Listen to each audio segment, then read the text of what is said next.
조금 전 이완구 국무총리의 퇴임식이 열렸습니다. 앞서 청와대는 박근혜 대통령이 인두연과 위경련으로 인해서 하루 이틀 국정 수행이 어려울 거라고 밝혔는데요. 국무총리 사의는 예상보다 서둘러 수용했습니다. 오늘 정치권 소식 김종은 기자와 이 사안부터 살펴보겠습니다. 안녕하십니까? 박 대통령이 이완구 총리 사의를 수용했죠. 이 소식부터 전해주시죠.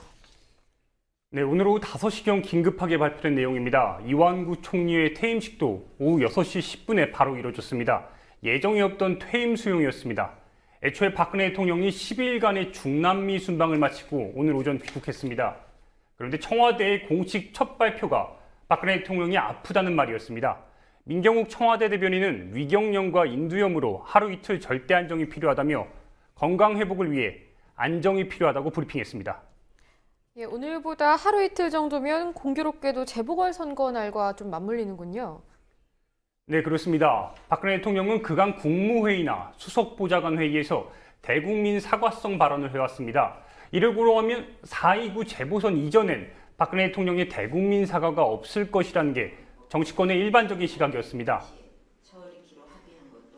그리고 오늘 오전만 해도 박 대통령이 당분간 국정을 제대로 수행하지 못할 것이다. 공식 일정이 사실상 없을 것처럼 이렇게 말을 했는데 오늘 오후 늦게서야 이 총리의 사의를 수용했단 말이죠. 이 이유가 있을까요?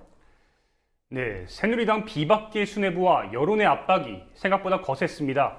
급격한 여론 악화로 재보선 선거에서 참패가 우려되자 유승민 원내대표가 오늘 아침 회의에서 박근혜 대통령의 진심 어린 사과를 요구했습니다. 관련 발언 직접 확인하시겠습니다. 소위 성완종 리스트 사건에 대한 국민의 분노가 무섭습니다. 국민의 84%가 이 리스트가 사실일 거라고 믿는 최근 여론조사를 봤습니다. 국민은 이 문제에 관한 대통령의 정직한 목소리를 듣기를 원합니다. 대통령께서 이 문제에 대해서 국민이 수긍할 수 있는 진솔한 말씀을 직접 해주실 것을 기대합니다. 국민 여론도 박근혜 대통령의 행보에 등을 돌렸습니다. 아시다시피 박근혜 대통령이 세월호 참사 1주기에 도망치듯이 그러니까 우리나라를 떠났습니다. 유가족 한 명 없는 진도 팽목항에 와서 성명서 하나 발표하고 떠난 건데요. 이런 상황 속에서 무리해서 떠난 중남미 성과가 기대만큼 없었다는 게 문제가 되고 있습니다. 그럴 수밖에 없는 것이 박근혜 대통령은 콜롬비아를 첫 국가로 택했지만 국가 원수로서 의전도 받지 못한 채 공식 일정을 시작했습니다. 실제로 박근혜 대통령은 많은 시간 그 해외 동포 간담회와 한국전쟁 참전용사 초청 만찬 그리고 K-팝 동호회 만남 등으로 채웠습니다. 특히 이번 순방 4개국 중 칠레, 페루, 콜롬비아는 불과 3년 전에 이명박 전 대통령이 다녀왔던 지역입니다. 당시에 FTA 논의 등 의제 자체가 이미 충분히 협의된 내용이라 새로울 게 없었다는 게 이런 지적이 많습니다. 이런 가운데 이완구 총리 사퇴와 후임 총리 인선 문제, 친박 핵심 측근들의 비리 의혹까지 터졌음에도 박근혜 대통령은 아프다며 입장 표명을 하지 않자 여론이 더욱 악화된 겁니다. 그러나 야당은 박근혜 대통령의 사과 없이 총리 사임을 수용한 것은 매우 유감스럽다고 비판했습니다. 그리고 박 대통령 순방 중에 인도네시아에서 아시아 정세를 가늠하는 중요한 회의도 있었다고 하더군요. 네, 박근혜 대통령이 순방을 하고 있는 기간 동안 인도네시아 자카르타에서 자카르타 그 반둥 60주년 기념 정상회의가 열렸습니다. 지난 22일부터 24일까지 이 회의가 지속됐는데요. 반둥 회의는 1955년 4월 18일 인도네시아의 반둥에서 아시아와 아프리카의 29개국 대표단이 모여 이렇게 개최한 국제회의로 아시아 아프리카 회의라고도 불리는 중요한 회의입니다. 이 자리엔 북한의 김영남 최고인민회의의 상임위원장을 포함해서 일본의 아베 총리, 중국의 시진핑 주석 등이 참석해 동북아 정세와 직결되는 중요한 현안을 논의했습니다. 그런데 박근혜 대통령은 이 기간 동안 중남미 순방을 이유로 이 회의에 불참했습니다. 문제는 반둥 회의에서 박근혜 대통령을 제외한 일본과 중국만 협력을 추구하겠다는 메시지를 발표했다는 점입니다. 당장 야당의 반발이 이어졌는데요.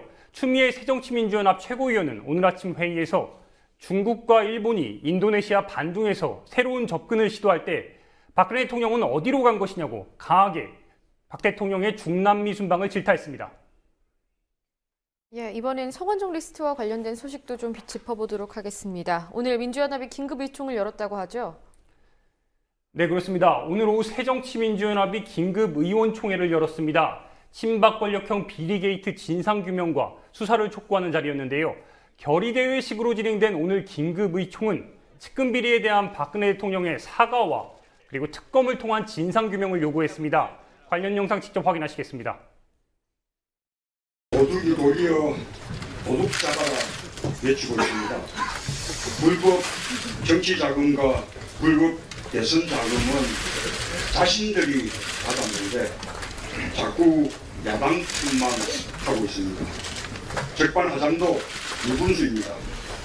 물타기로 국민을 속이는 것도 한두 번입니다. 국민의 분노의 불길만 더 키울 뿐입니다. 새누리당이 네, 문재인 대표는 이어서 리스트에, 그러니까 성완종 리스트의 8인이 부정한 돈을 받은 용도는 대부분 박근혜 대통령을 위한 경선과 대선 자금이었다는 것이 성완종 전 회장의 죽음을 앞둔 마지막 진술이었다며 그것이 사실이라면 최종 수익자는 박근혜 대통령이라고 말했습니다. 즉 박근혜 대통령을 정주준한 겁니다. 새누리당의 물타기와 초점을 잃은 검찰 수사가 지속되자 전공법을 택했다고 볼 수 있습니다.